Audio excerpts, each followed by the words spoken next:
আসসালামু আলাইকুম, I am Sara from Sara's blog. চলে আসলাম নতুন আরেকটা ব্লগ নিয়ে। আমি আর আমার ফ্রেন্ড অফিস শেষ করে ডিরেক্ট আমরা আড়ংয়ে চলে এসেছি। কারণ হলো আড়ংয়ে নাকি ডিসকাউন্ট দিচ্ছে। সবার শেষে মনে হয় আমি আর আমার ফ্রেন্ড এসেছি, কিন্তু এসে অনেক হতাশ হয়ে গেছি। কারণ হলো অলরেডি অনেক কিছুই সেল করে ফেলেছে, কারণ অনেক আগের থেকে ডিসকাউন্ট দিয়েছে। আমরা সবার লাস্টে এসেছি। আর যেগুলি আমাদের কাছে ড্রেসগুলো ভালো লাগছিল ওসব ড্রেসের উপরে কোনো ডিসকাউন্ট ছিল না। ওরা কিছু কিছু মানে ড্রেসের উপর ডিসকাউন্ট দিয়েছে। আসলে এটা আমি জানতাম না। মানে মানে আমরা দুজনে অনেক অবাক হয়েছে। আমরা শুধু শুনছি যে ডিসকাউন্ট দিচ্ছে আড়ংয়ে। আমি তো মনে করেছিলাম যে সব কিছুর উপর হয়তো ডিসকাউন্ট দিচ্ছে। আজকে হয়তো সব কিছু নিয়ে আজকে আমরা বাসায় যাব শপিং করে, এটা ভেবেছিলাম। কিন্তু ছিল আড়ংয়ে তো দাম এমনিই বেশি। আড়ং হলো বড় লোকদের জন্য, আমাদের মতন গরিবদের জন্য না। আর এখানে আড়ংয়ে আসলেই বোঝা যায় মানুষ যে বাংলাদেশের মানুষ যে কত বড় লোক। এত পরিমাণে মানুষ ছিল, ধাক্কা খাচ্ছিলাম। আর এক একজনের হাতে কিন্তু অনেকগুলা ব্যাগ ছিল, অনেক কাউন্টারে রেখে রেখে এসেও কিন্তু অনেক কিছু নিচ্ছিল। মনে হচ্ছিল যে সব কিছুর দাম মনে হয়তো 20 টাকা, 50 টাকা, 100 টাকা, 200 টাকা বা 1000 টাকার মধ্যে সব পাওয়া যাচ্ছে, এমনটাই আমার কাছে মনে হয়েছিল। যে কোনো সেকশনে আমরা গিয়েছি সেই সব সেকশনগুলোতে এমন বেশি মানুষ ছিল। কিছু কিছু সেকশনগুলোতে হলো মানুষ কম ছিল। এখন অনেকে ভাবতে পারেন আড়ংয়ে তো ভিডিও করতে অ্যালাউ করে না, আমাকে কিভাবে করেছে, আড়ং কি আমার কিছু হয় কিনা? না ভাই, আড়ং আমার কিছুই হয় না। ওরা এত পরিমাণে মানুষ ছিল, ওরা কাস্টমারকে নিয়ে বিজি ছিল। তারপরে হলো আমি অনেকগুলো ভিডিও করে নিয়েছিলাম। আর এখানে হলো আড়ং থেকে খালি হাতে বের হওয়া যাবেই না, কারণ সবার হাতে অনেক ব্যাগ ছিল।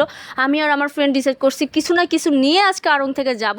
আমার মতো গরিবের জন্য আড়ং এনেছে ফেস প্যাক, তো আমি একটা ফেস প্যাক নিয়ে নিলাম। নিয়ে এবার আমি ঢং করতে করতে একবার এদিক সেদিকে যাচ্ছি, কারণ হলো এখন বুঝতে হবে আড়ং থেকে আমি কিছু একটা নিয়েছি। আর আমার কাছে তো মনে হয়েছে আড়ংয়ে এত পরিমাণে মানুষ আমি কখনোই মানে অন্য সময় দেখিয়ে নেই। আর হলে দেখেছিলাম রোজার সময়, রোজার ঈদের সময় অনেক মানুষ ছিল। আর কোরবানি ঈদের সময় আমার আসা হয় না আড়ংয়ে, তো রোজার ঈদে এমন মানুষ ছিল। আর এখানে পুতুলগুলো এই কোন টাইপের কেন আমি আড়ংয়ে, আমি সেটাই বুঝি না। দেখতে কি বিশ্রী লাগে আমার কাছে পুতুলগুলো, মনে হয়েছে এগুলিতে ভূত জিন আসি এখনই খাই ফেলবে এমন টাইপের লাগে এখানে। আর পুতুলগুলো দেখলে ওই ফেসবুকের কাহিনীগুলো মনে পড়ে যায়, এমন জানি লাগে। আমার কাছে ভালো লাগে না, মানুষ কেন কিনে কে জানে। তারপর হলো শাড়ির সেকশনে চলে এসেছি। এসে আমরা কিছুক্ষণ একটু আমি ভিডিও করে নিচ্ছিলাম। এই যে দেখছেন আমার হাতে আড়ংয়ের প্যাকেট, এটা একটু দেখাচ্ছিলাম যে এই যে একটা ছোট্ট একটা শপিং করলাম।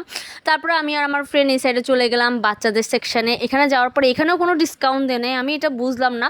বাচ্চাদের সেকশনগুলোতে ডিসকাউন্ট দেওয়াটা অবশ্যই দরকার ছিল। আর এখানে ড্রেসগুলো এত দাম ছিল বাচ্চাদের, এগুলির দামগুলো ছিল হলো 3000 থেকে শুরু, 3000, 4000 এইভাবে। আমার ফ্রেন্ড দাম দেখতেছিল, আরেকটা হলো 1500, 2000, 3000 এমন টাইপের দাম ছিল। ও প্রত্যেকটাতে ড্রেস দেখতেছিল, কার জন্য দেখতেছে কে জানে। ওর তো এখনও বাবু তাবু হয়ও নাই, এত বড় বড় ড্রেস দেখতেছে। ও এমন না যে ওরও হবে, এগুলো একবারে বেবিদের 4-5 বছরের বাচ্চাদের ড্রেস। কিন্তু আমার কাছে ড্রেসের ডিজাইনগুলো তেমন একটা ভালো লাগেনি। আমার হলো বেবিদের জুতাগুলো, আড়ংয়ের জুতাগুলো অনেক ভালো লাগে বেবিদের।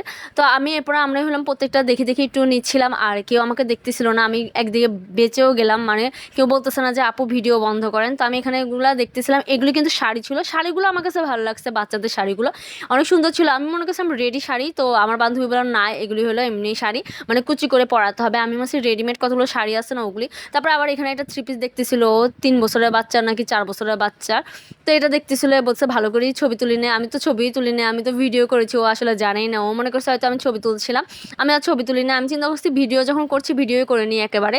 তো এখানে দেখলাম যে ভাইয়া লোকজন একটু কমে ছিল, অনেক মানে ওই সাইডে বেশি ছিল ছেলেদের ওই সাইডে, এখানে বেবিদের এই সাইডে একটু কমে ছিল। তো এই ফাঁকে আমি একটু ভিডিও করে নিচ্ছিলাম, ও একটা একটা বের করছে, আমি ভিডিও করছিলাম।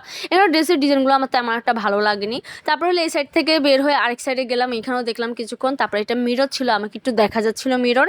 তারপরে এই সাইডে যাওয়ার পর একবারে নিউবর্ন বেবিদের ফতুয়া ছিল, ফতুয়াগুলো হলো 300 টাকা, 400 টাকা থেকে শুরু। তারপরে হলো আর কি আমরা ছেলেদের সেকশনে চলে এসেছি। এখানে ওয়ালেট হইতে সব কিছু বিক্রি করছিল। আর আমার ফ্রেন্ড হলো এখানে, আমার ফ্রেন্ডের ফ্রেন্ড পরিচিত, তো ওর সাথে দাঁড়ায় কথা বলছিল। তারপর হলো আমরা আর কি করবো, আড়ং থেকে এখন বের হয়ে যাব। আর আমার যে ফ্রেন্ড ছিল ওর হলো আজকে ডে অফ ছিল, ওর সাথে দেখা হয়নি। বের হতে হতে তখন কে জানি আমাকে দেখলো, বললো আপু ভিডিও করা অ্যালাউ না। তো আমি বলছি আচ্ছা ঠিক আছে, সমস্যা নেই। পরে মনে মনে ভাবছি হা হা কি হবে, আমি তো ভিডিও করে নিয়েছি, আমি করে এখন বাসায় চলে যাব। আর এই ড্রেসটা ছিল ব্ল্যাক কালারের, ড্রেসটার দাম ছিল হলো 3000 টাকা, এটার উপরে কোনো ডিসকাউন্ট নাই। তারপরে আমরা আস্তে করে বের হয়ে গেলাম। তো বের হয়ে আর কই যাব, ফুচকা আলার কাছে যাব, কারণ আড়ংয়ের পাশে কিন্তু এই মজাদার ফুচকা বিক্রি করে, ফুচকা চটপটি। তো আমার ফ্রেন্ড ফুচকা খাবে না, চটপটি খাবে। তো আমি ফুচকা খেতে খেতে আজকের ব্লগটা শেষ করছি। আপনারা আমার ফুচকা খাওয়া দেখতে থাকেন। আর আড়ংয়ের ব্লগটা কেমন হয়েছে, ভালো হয়ে থাকলে অবশ্যই লাইক কমেন্ট শেয়ার করে পাশে থাকবেন। থ্যাংকস ফর ওয়াচিং, আল্লাহ হাফেজ।